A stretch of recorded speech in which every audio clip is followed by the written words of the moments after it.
Alright, I've not reviewed anything in about 8 years. Where's the beer to get my confidence up?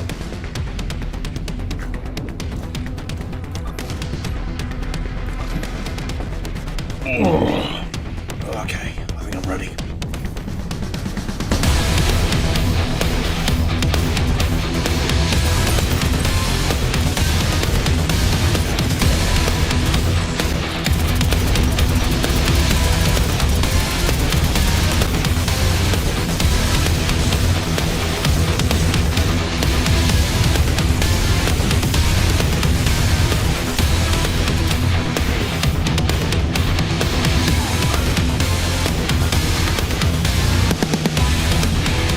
ProDeus is a newer entry in the recently thriving and booming genre of Boomershooters, a somewhat ironic title given to throwback FPS games that largely ape the old 1990s design principles laid down by id Software and 3D Realms / Apogee.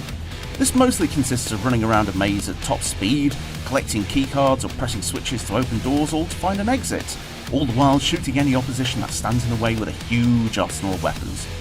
Also secrets, because wall humping is almost compulsory.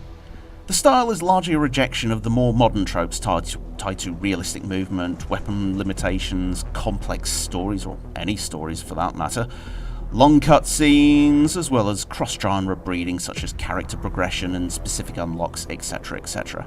The concept of the throwback game returning to the glory days of the 80s and 90s is not exactly something new. In fact, it's been a good template for most of the games industry outside the AAA market for the majority of the 2010s. However, it can be argued that the games that have joined the modern boomer shooter renaissance have primarily come out post-2018. How these newer titles differ from the pre-2018 throwbacks comes in their understanding of the fundamentals.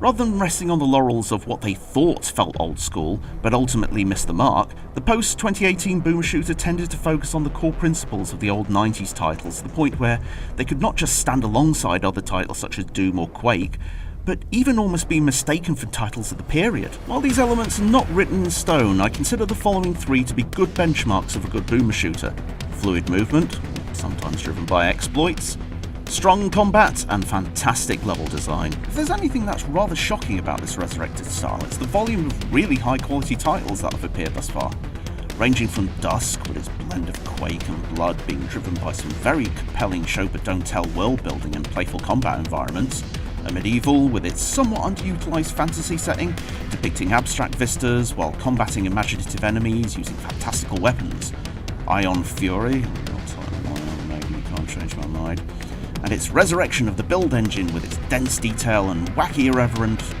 referential humour, and the yet unfinished Wrathion of Ruin tapping into a mostly underutilized Quake aesthetic in an oppressive steampunk environment. Also, its shotgun. I could listen to its shotgun all day.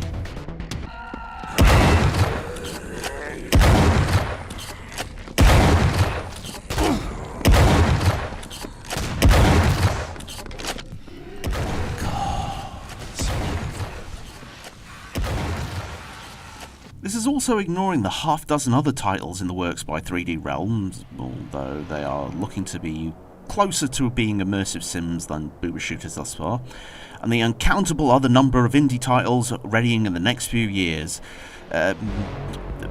Also, it all has Andrew Holsholt. Most of it has, because his music is now almost omnipresent. You can hear it now. That's not an insult. So into this already saturated market, ProDeus came along and said confidently, "Me too." So with all these other titles on the market, especially as there's a lot of actually finished ones, why would anyone want to invest into an early access title like this? With this video, I'm going to try and describe what ProDeus is for the few friends I've already described it to, maybe also influence a couple of other people to try and give it a go, as well as hopefully provide some feedback to the devs in regards to a few small elements I think that could be improved before release. Obvious disclaimer, subjective note, take, don't shoot me. It should also be noted that this footage was recorded with filters on, an FOV of 110, and the difficulty was set to ultra hard, so my experience will differ from others in this regard. So, let's get on with it. First, we'll confront the elephant in the room, the aesthetic. On the surface, ProDeus seems like a bit of an odd fish. While a lot of the other premium Boomershooters have taken elements and settings from other games and mixed them up, creating their own unique flavour or maybe even utilised some interesting gameplay gimmicks, ProDeus seems to have only one major selling point straight out of the box, namely its aesthetic. Any viewing of footage from the game will quickly reveal how it treats objects outside of geometry, namely the enemies, the weapons, and decorative objects all appear to be sprites. Though these differ from older, more traditional titles due to a large number of frames and rotational points to them. Even a modern take like Iron Fury does not have that much detail on its sprite work. This look, however, is unlikely to be actual sprites and more some kind of filter placed over 3D objects to give the impression of it being a sprite. As the animations seem oddly inconsistent, some of the viewing angles seem to be somewhat absurd to consider, especially when standing above or below the enemies. This theory is backed up by the fact you have the option to turn off enemy sprites and have 3D models instead. At the time of recording this, however, this only applies to the enemy models and not pickups, world decorations, or the player's first-person weapons. These elements can come across as slightly uncanny, but after a short time playing, it becomes less of an issue as you adapt to its oddity. The low animation frames, however, do come off a bit strange, especially when playing on high refresh monitors, creating a bit of a disconnect between the world and what's happening with the various objects and left to the environment.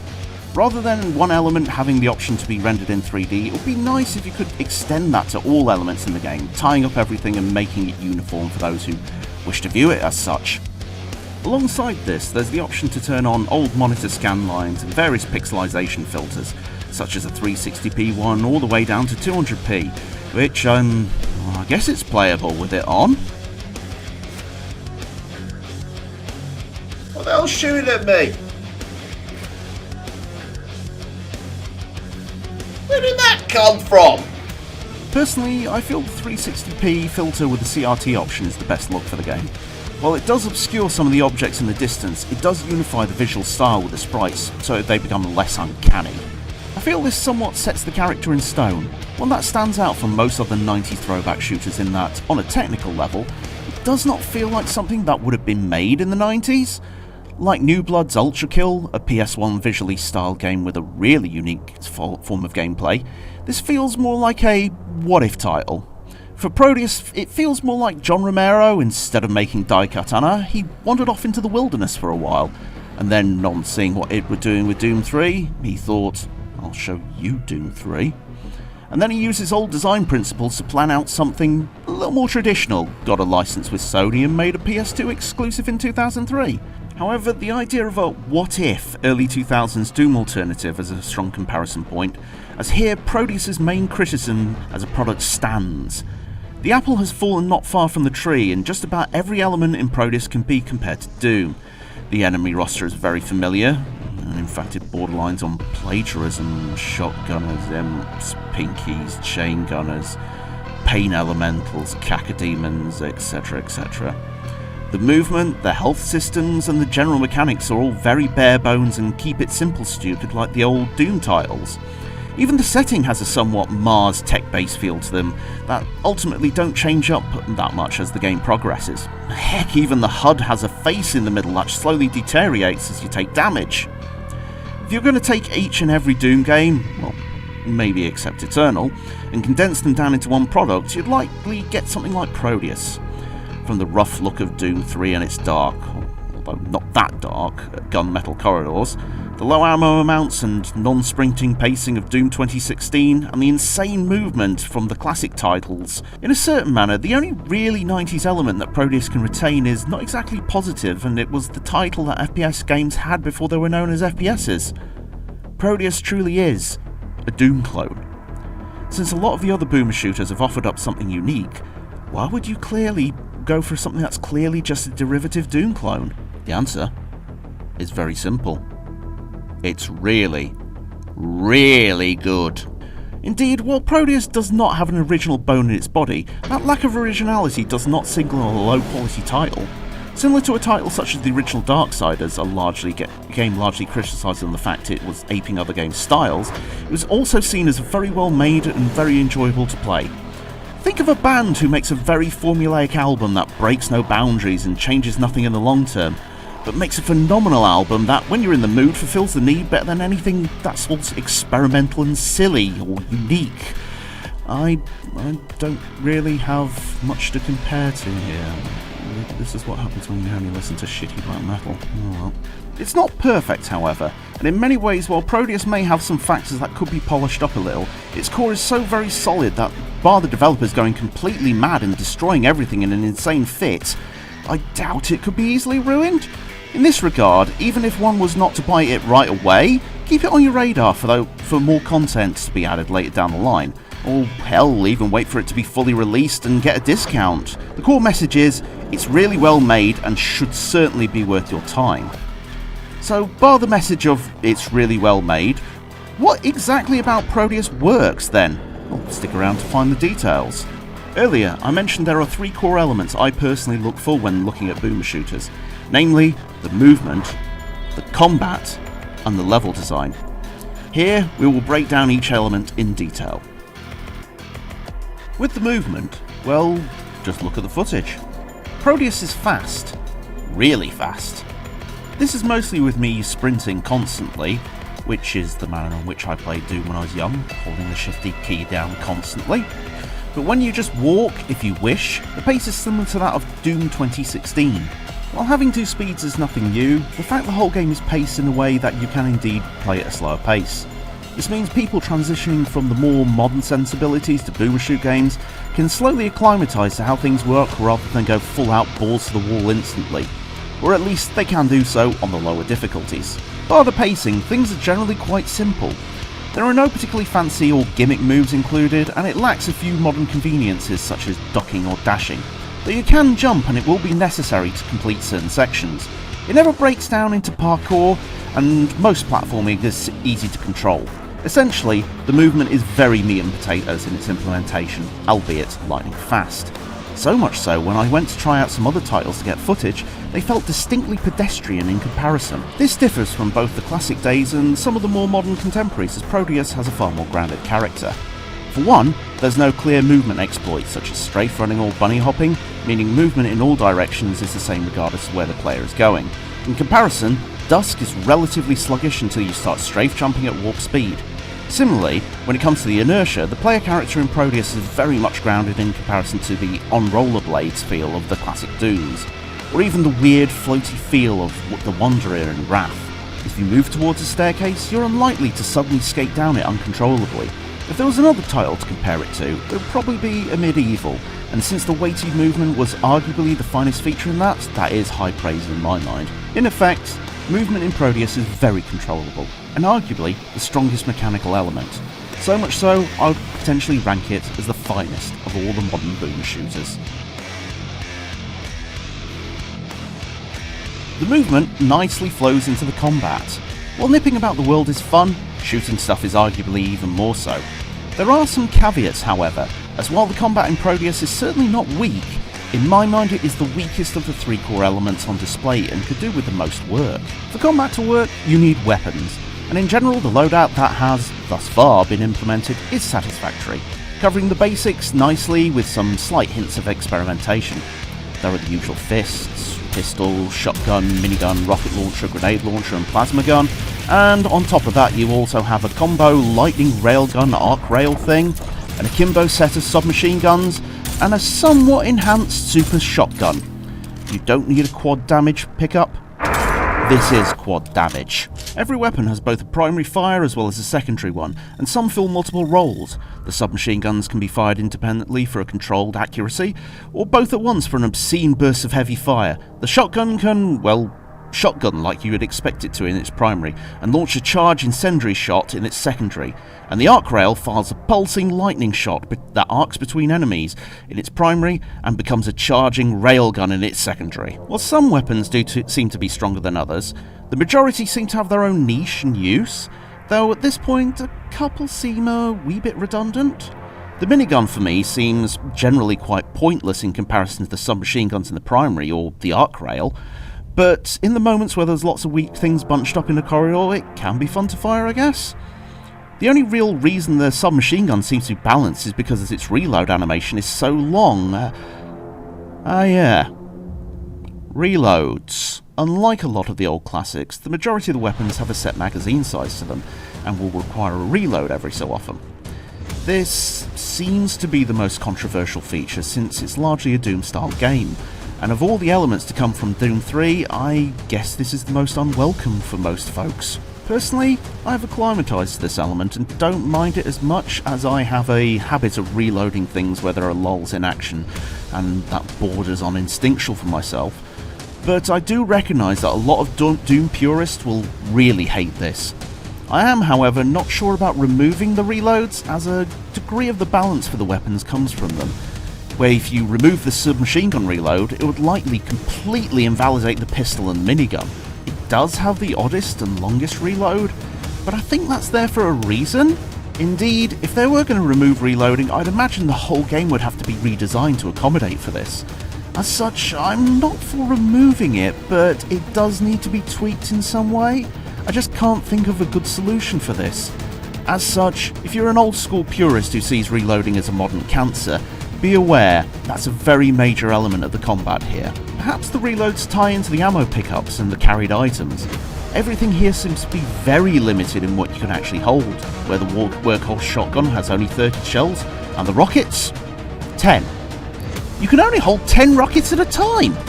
Indeed, this seems like a carryover from Doom 2016 and Eternal. It's likely an element that will annoy some, but in general I found it to be not too much of an issue. If you lean on any one gun hard, however, it may cause annoyance when you run dry. You can double the amounts you carry, but I'll let people figure that out for themselves how it's done. Generally though, I think the message the designers are yelling is, change up your weapon use as you play. Stepping away from the more controversial element of the weapons, the part that most folks will be interested in is, what are they like to be fired as actual guns? They say the proof of the pudding is in the eating, but I'm not eating guns, I'm firing them. And when I fire them, the enemies, they do make like puddings. Black puddings. Because they're filled with blood! Fighting enemies in ProDeus is marvellous. Really bloody marvellous. It's a cathartic wet dream of blowing huge chunks out of things and watching them all be reduced to a red paste all over the floor. Chunks of meat everywhere, shoot a enemy in the head, BAM! No head and a fountain of red comes out like someone stuck a firecracker in a jar of Dolmio. Almost any part of an enemy can be blown off, and within some reason, they keep on fighting. Nothing was more amusing than fighting an imp or binky equivalent, blowing both of their arms off, and they just kept coming! It's horrendously sadistic, and so much bloody fun! Die!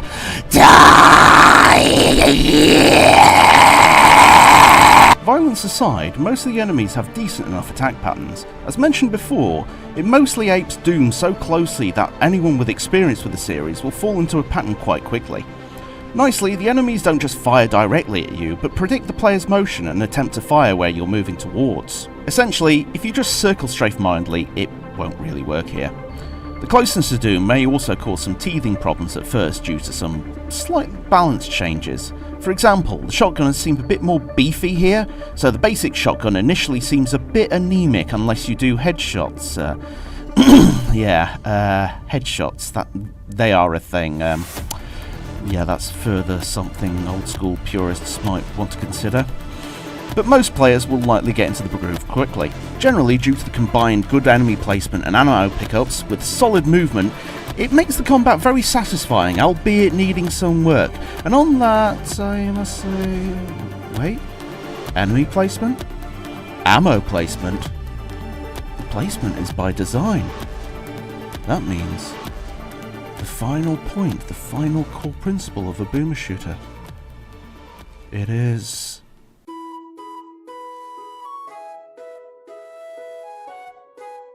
Oh dear entity that makes atheists euphoric. The level design here is something else. For all the slight missteps the combat has, the level design, it more than makes up for it. Normally, there are moments within these new boomer shoots where I start to get a little bit annoyed, and the little crappy moments where I get lost. I'm looking at you, Iron Fury. Or they realised they needed to implement a story beat to stop the player from flagging slightly, getting a bit fatigued. But here, god damn, the levels are well designed. Then again, the guy behind most of this is a chap named Dragonfly, who was in charge of the Eve Eternity project for Doom, so I guess quality would be a given here. There are no levels that I would class as bad, per se, and the worst of them is less so because it's bad and, well, it's more because it reminds me of something. It reminds me of something.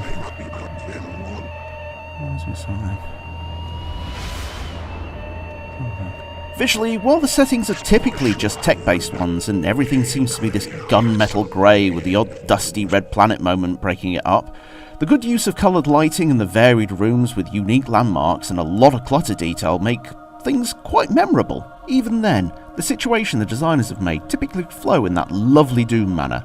Less so knee-deep in the dead with its openness, and more Doom 2016 or a faster-paced, more action-packed Doom 3. There are lots of clear combat situations, mixed up with various different tricks and traps laid around. The ebb and flow of the combat has a strong sense of pacing, with moments of intense combat against well-placed enemies, followed by appropriate sections of quiet time or very lightweight skirmishes against low-powered enemies. Similarly, the levels are laid out in a manner where it's very hard to get stuck for long periods of time, and tend to make fantastic use of the space. Just open the auto map at any time and you can quickly see how well the levels spiral around and go back on themselves. Yes, they use the tried old tested formula of coloured keys and locked doors, but they make such good use of the concept it's barely noticeable.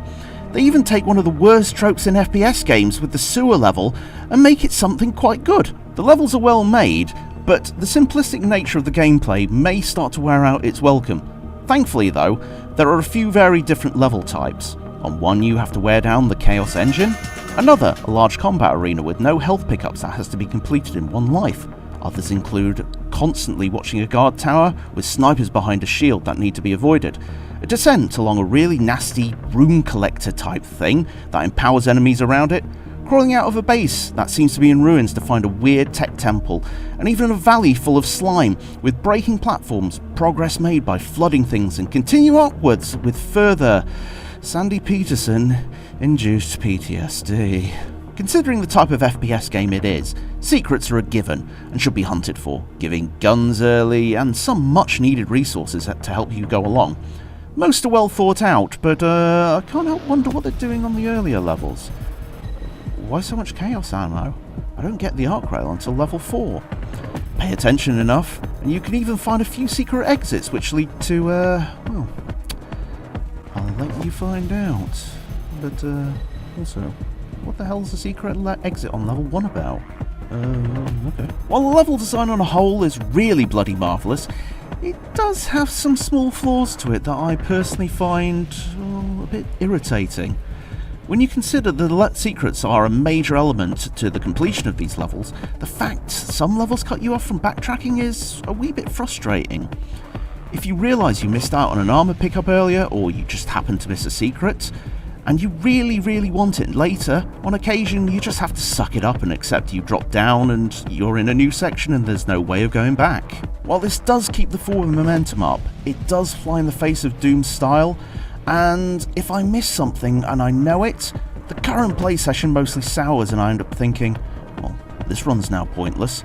If there were something I'd like to see changed, it would be each level unlocks a bunch of routes back to the beginning, so the player could go back and mop things up at their own pace. Similarly, some of the secrets involving grenades are, well, straight up annoying. Considering you have such a low capacity for rockets, the trial and error of getting these is maddening at times. Despite that somewhat negative tangent, level design on whole is really damn awesome, and while the missteps are nasty, they're usually just tied to non-essentials. With all things considered, while the combat and movement generally give ProDeus its core, the level design is really where the icing is on the cake, and changes ProDeus from simply a good game into a fantastic one. I would say that alone makes it worth the price, even in early access. However, it should be noted that at the time of looking, there's only about 15 or so maps, which equates to roughly 4 to 6 hours dependent on personal skill and pace.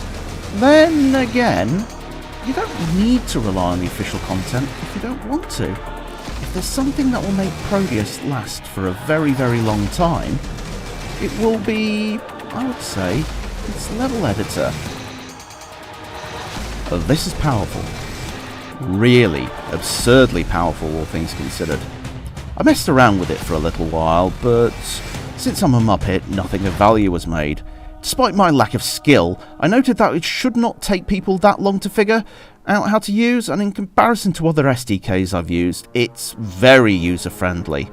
I can only imagine with about 20 or so hours, the average person could effectively learn to knock out a fun level or two every day or so, without the tedium of light builds or crappy scripting breaking that I've seen in other SDKs. If you want to get into map design, want to get creative with the torture chambers in your mind, or even want to start planning out prototype maps for even other games without pissing around with the crappy SDKs sometimes you get, this, more than likely any other element, will make ProDeus worth it. Even if you never play the official campaign, this is a sandbox for the curious to make whatever they want, and, as such, this is the true value for money this game has.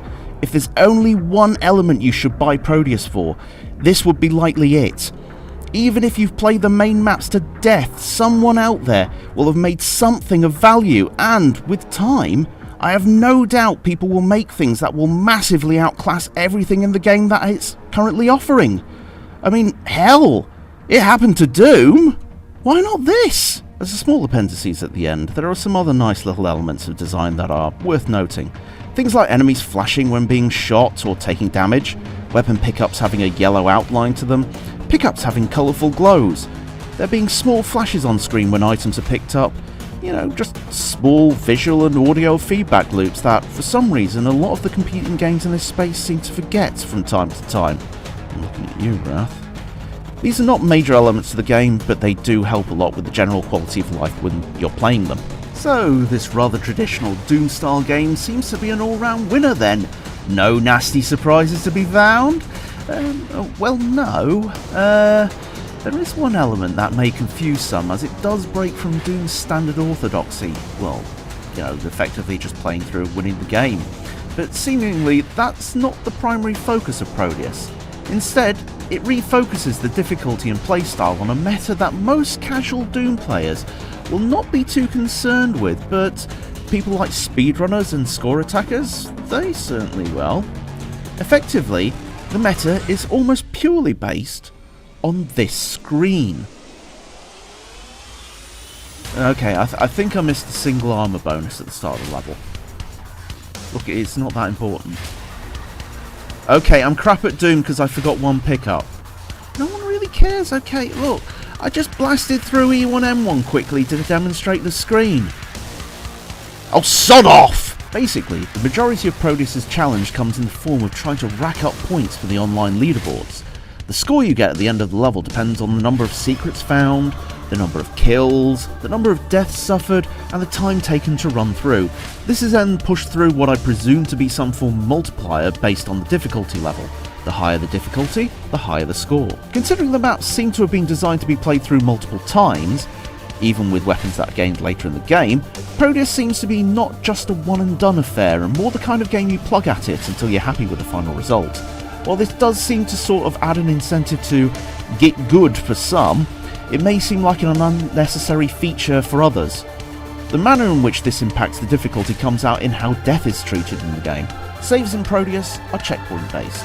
If you die before you hit the first checkpoint, you have to return to the start and have a full level reset. However, from every single checkpoint hit after the first one, this keeps the level in a constant state and does not take a snapshot of the character at the time. Effectively, if you die at any point, irrespective of what may have happened between the checkpoints, every item picked up remains picked up and in your inventory. Every secret found remains found. Every door that was opened remains opened. And every enemy killed remains dead. In a way, it just teleports you back to the reset point and refills your health with no other penalties. The nearest comparison point I can think of is the Shock series with its Vita chambers, though there were a bit more resource management things going on there, even with the simplified Bioshock games. While picking the higher difficulty does impact the play a lot with a lot faster and more aggressive monsters, and they hit a lot harder and have more health, in theory one can just play through with your fists and punch every enemy to death in a slow burning war of attrition. Sure, it will mean that it takes a long time and you'll likely suffer from many deaths in the process, but it could easily be seen as a system where all you need to do to win is just keep punching that wall until it eventually falls. If you don't care for what position you got on a ladder at the end of the level, then it may feel like you've cheated your way through, not earning the victory via the traditional means one would expect from a game of this style. While I do acknowledge that the game has been designed this way from the ground up, a type of ladderless, unranked play that treats the checkpoints as saves, just taking a snapshot of the game at the time, would certainly help some feel a mite more satisfaction from playing through. Heck, it may even make my horrible attempts at Ultra Hard seem earned rather than me shrugging at 8 deaths that I suffered from on Descent versus all those rune collectors. If there's any one core element I feel ProDeus misses the mark on, this is it. I do like the manner in which it focuses for a player to push themselves and improve themselves with, but considering how everything else seems so traditional, this break from the orthodoxy just seems a little bit, well, off. Thankfully, this is the strongest criticism I have of ProDeus, though admittedly, it's not the only one. Thankfully, the other problems I have with the game are the kind of things that can easily be fixed with enough feedback from folks. The following complaints I have are mostly small bits of feedback based on personal bias. Since the topic of difficulty has been touched on, there's the odd manner in which the game feels like it lacks some form of significant challenge. While the level design is well and good, even if there is a snapshot save model, I feel Ultra Hard's not actually that hard really. Sure, the enemies are fast and damaging, but it's still doable for a goofy, unskilled player such as me, so to speak. While not necessarily something I would want to play myself, I would love to see an additional, totally absurd difficulty level implemented. Something like Duskmare or Nightmare. Maybe a Rune Seeker difficulty that boosts all the basic enemies to become Rune Seekers by default. And perhaps have some kind of, I don't know, Void Seekers become the Rune Seekers that currently exist. Enemies that are even faster and all hits are an instant kill. That might seem insane, but that's kind of the point, and hopefully it will set a few folks back while they're trying to break their back on something purposely completely imbalanced. It might even extend the game's difficulty into years rather than months. Similarly, perhaps, to push for a deathless run, maybe there could be, not an Iron Man mode, maybe just an Iron mode that removes all the checkpoints in the game. In effect, if you die, the level always sends you right back to the start. Finally, on the difficulty settings, maybe some form of pistol start mode, or in this case, naked, where once you finish a map, it removes all the guns, all the ammo, and all the armor the player has, meaning every map they play, they have to start with just their fists. Maybe mix up these modes, like a cruel checkpoint setting where the player dies and they respawn at the checkpoint with no weapons. I don't know how much that'll screw with the level design, but this is currently me just throwing crap at the wall to see what sticks. Slightly relating to the difficulty, there are a couple of frustrating factors with the graphics that seem fun at first, but do impact the gameplay a lot. While the absurd levels of blood seem cool initially, at higher difficulties they can cause issues with some encounters due to how much they obscure the player's vision. The shotgunners and the imp-equivalent monsters have very clear tells in their attack patterns. However, if they're hidden behind a red mist, avoiding these tells becomes somewhat hard, and you can find yourself suddenly dead after butchering a mass of the basic zombies, and you find yourself face to face with a shotgunner saying, "Eat the hot shotgun bullets or the die," once the red mist has cleared. This may be less of a problem on the lower difficulties, but from very hard upwards, it's a real pain. While I'm certainly not asking for the blood to be removed, having the option to tone it down or turn it off would be very much appreciated. Similarly, the amount of clutter on screen at times can be somewhat overwhelming. From the animated steam clouds, monitor readouts, and spinning coloured lighting, all the while combating a large group of enemies, it can make for a very confusing experience. The final combat experience at the end of Meltdown was a complete box of chaos due to the visual and audio overload. I admit, I have a mild case of autism that can cause sensory overloads, so this may be a very specific case to me, but that combat encounter felt like I was residing in some kind of deep-fried meme. Away from the graphical and technical issues, there is the preference of weapon hotkeys. At the moment, not all the guns have default keybinds. While it's easy enough to bind things to inputs of my choice, the fact there are so many guns and only a limited number of keys to select with means I have to resort to the weapon, wheel? Chart? Whatever it is, The weapon selection thing that appears when I hit the Q key. As someone who dislikes this and it breaks up the action as someone who never really got used to mouse wheels for selection, it annoys me that I can't just hit a number key for the gun of my choice. It would be nice if there was some way to bind multiple weapons to one key, sort of like the shotgun and super shotgun to 3. But you could maybe set up a priority on said keys. I would, for example, bind the submachine gun to the 2 key with a pistol as a secondary to that, then shifting the number of other guns down one spot like the minigun to 4 and rockets, grenade launcher, etc. to 5. This is not essential, but it'll be a really nice quality of life update. As a final pointer, well, on a technical level that is, at the time of writing there are still a few technical hiccups. While streaming, I noticed that if I set it to any mode bar 360p filtered, there was an odd rubber banding effect, something like if I had a lag spike on if I was playing an online multiplayer game. I'm not sure if it was because I was running the game at a native resolution, but the fact with the options is I've only got a low-res filter mode, and past that, it'll be up, in my case, up to 1440p without anything in between, and that's a bit annoying. I spent so long making this video, they've actually fixed this in the meantime. And that's all the issues I currently have. Maybe there'll be some later along the line, but currently, the worst issues are, at worst, minor ones. To conclude, at the moment, ProDeus is a rather solid game thus far. No, it's not going to break any new ground, and if you're not a fan of the Doom games, well, this is unlikely going to win you over. However, even if you have got even a small passing interest in Doom, this is a massively advised game, and I'd heartily recommend it to any interested party, possibly even more so than the recent entries into that franchise, and those are very high quality titles at that. Maybe it is a little expensive considering the content thus far, but once a new content patch hits, I'm sure it will be well worth the £20 or whatever it is they're charging in your local currency. Hell, the map editor and custom maps already out will be more than enough when it comes to value for money. If you're even not going to buy it now, at least pop it on your wish list for the future. Okay, thank you for watching. Goodbye. Oh, and yeah, so it has music by Andrew Holsholt. Because of course it has music by Andrew Holsholt. He's omnipresent. Remember? And that, still not an insult.